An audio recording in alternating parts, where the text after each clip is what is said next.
Well, Mal, the first two posts in this video are just shamelessly my posts that I'm reading aloud. Okay, let's get on with the video.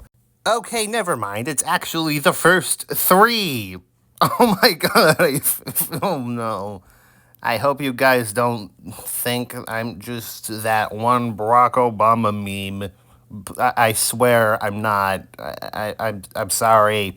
Okay, how about this? How about I just rearrange the posts so that the three are just more spread out so it doesn't just feel like this video was just me promoting myself.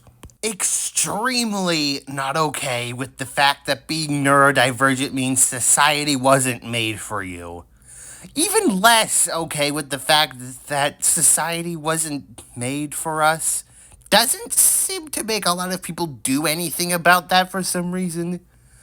Like, if you just observe us for a little bit, you would probably be able to tell that immediately, and you guys just don't help us. Please. I want to be able to just live a normal life without fearing that if I forget to pay a speeding ticket, I will literally go to jail. On the subject of society, no, you live in a society. I live in my meticulously crafted daydream universe that I've been using as a coping mechanism since childhood. Real? I see. I kind of need to hold these or I'll die. Oh my god, look at the guys! Yes, the scrunkly.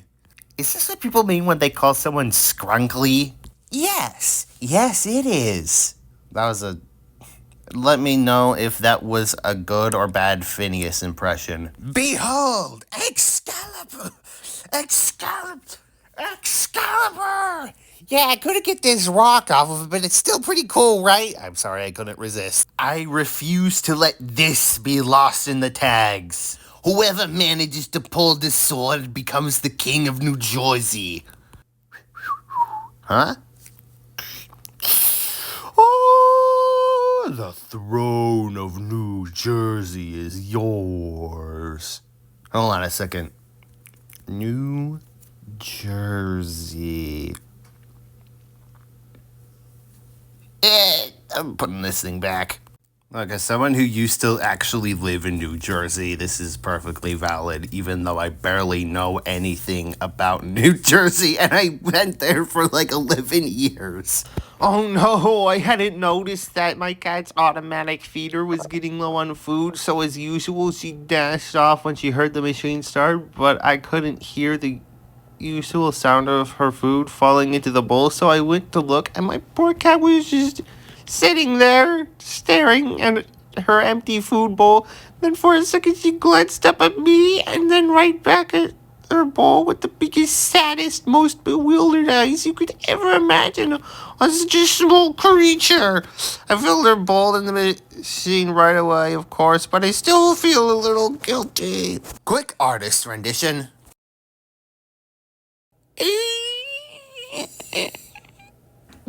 Having ADHD is basically just like having a crippling dopamine addiction.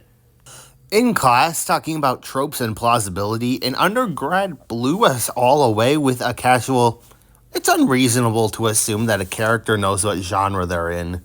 I ran an Aliens RPG years back, but the players didn't know it was an Aliens game until halfway through the first session. They thought it was a sci-fi game, but they also thought that the monsters were gonna be zombies. Over a period of 2 hours, they then just proceeded to make every Aliens movie cliche mistake known to man, because at the time, they all made sense. The characters in a story don't know they're in a story, or what kind of story it is. They might think they're in a rom-com instead of a slasher movie. And if you're not in a slasher movie, why the fuck would you search through every closet in your house just because a cup mysteriously fell off the table in a dining room? Yeah, things to ask yourself when designing a female character. How much blood is she covered in? Are her eyes filled with madness? Can she rip things to shreds with her fingernails? Why would you ask yourself these questions? The answers should always be, as much as possible, yes and yes. May I present to you Loot. This next post is from none other than Neil Gaiman. I was reading a book about interjections, oddly enough, yesterday, which included the phrase, "In these days of political correctness," talking about no longer making jokes that denigrated people for their culture or for their color of their skin. And I thought, that's not actually anything to do with political correctness. That's just treating other people with respect. Which made me oddly happy. I started imagining a world in which we replaced the phrase politically correct wherever we could with treating other people with respect. And it made me smile. You should try it. It's peculiarly enlightening. I know what you're thinking now. You're thinking, oh my god, that's treating other people with respect gone mad. Happy Valentine's Day. Wow, I really did take my time in getting to this video. 11 years old, still true. Real. Usually whenever I hear anyone talk about things being politically correct, that's usually a buzzword for they uplift the minorities that I hate without being offensive. I genuinely feel like bad faith critics either just harp on things to make themselves feel powerful, or just genuinely expect every single writer of every single studio to make pieces of media that are catered to only them specifically. Just some guy that likely no writer has ever met. Either way, it's some huge pride issues on their part. Like, recently with Hazbin Hotel, which is probably my new favorite show in the entire world, so I might be a little bit biased, but, like, sometimes I hear people criticize it, and I'm like, I don't think this show was really made for you.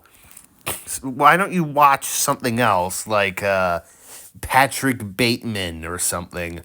8 a.m., wake up. 8:10 to 8:45 a.m., imagining. 8:45, wash my face. 8:50, dreaming. 9 o'clock, putting stickers in my planner. I haven't written anything in it. 10 a.m. to 5 p.m., believing in myself. 5 p.m., arts and crafts. 5:15 p.m., bedtime. I love this very much. Antithesis to this post. What's your daily routine look like? Here's mine. 5 a.m. Rise. 5:02. Piss. 5:30. Finish pissing and brush teeth with activated charcoal, not toothpaste. 5:33. Cold shower. Below freezing temp. 5:33. Step out of shower and shake body like a dog. 5:34, arrive at gym and ingest 700 milligrams of caffeine and eat a whole chicken, alive. 5:45, lift, full body, 40 sets of 2 half reps. 7:30, send a bomb threat to a orphanage. 8 a.m., clock into shift at my job, the gym. 8:10, ignore customers and lift, full body, 40 sets of 2 half reps. 9:55 a.m., clock out of work. 10 a.m., bomb orphanage. 5:15, arrive home and speed read Dr. Seuss books.